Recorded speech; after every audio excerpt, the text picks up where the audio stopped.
ನಮಸ್ಕಾರ ಗೆಳೆಯರೇ. ನೋಡಿ, ರಾಷ್ಟ್ರಕವಿ ಕುವೆಂಪು ಅವರದು ನನ್ನ ಗೋಪಾಲ ಅಂತ ಚಲನಚಿತ್ರ ಆಗಿದೆ. ಅದು ನಾಟಕ ಕುರಿತು ಸಿ ಲಕ್ಷ್ಮಣ್ ಅವರು ಮಾಡಿದಂತಹ, ಸಿ ಲಕ್ಷ್ಮಣ್ ಅಂದರೆ ಇವರು ಮಕ್ಕಳ ರಂಗಭೂಮಿ ಕೇಂದ್ರಕ್ಕೆ ಹೊಸ ಅಧ್ಯಯನ ಸೃಷ್ಟಿ ಮಾಡಿದವರು. ಇದು ರಂಗಕಹಳೆ ಅಂತ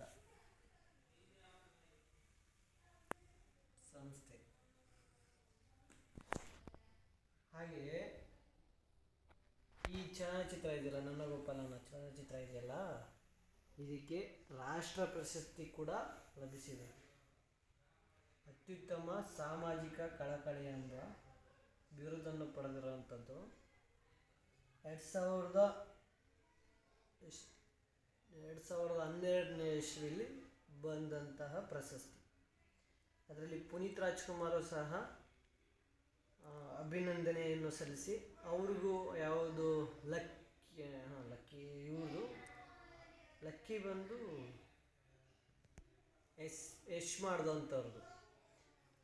ಅವ್ರ ಚಲನಚಿತ್ರ ಯಾವುದು ಅಂದರೆ ಪುನೀತ್ ರಾಜ್ಕುಮಾರ್ ಅವ್ರದ್ದು ಜಾಕಿ ಚಲನಚಿತ್ರಕ್ಕೆ ಸಿನಿಮಾದಕ್ಕೆ ಪ್ರಶಸ್ತಿ ಲಭಿಸಿತ್ತು. ಬಟ್ ಅನಿವಾರ್ಯ ಕಾರಣಗಳಿಂದ ಆ ಪ್ರಶಸ್ತಿ ಬಂದಿಲ್ಲ, ರಾಜ್ಯ ಪ್ರಶಸ್ತಿ ದೊರಕಿಲ್ಲ, ರಾಷ್ಟ್ರ ಪ್ರಶಸ್ತಿ ದೊರೆಯಿತು. ಧನ್ಯವಾದಗಳು.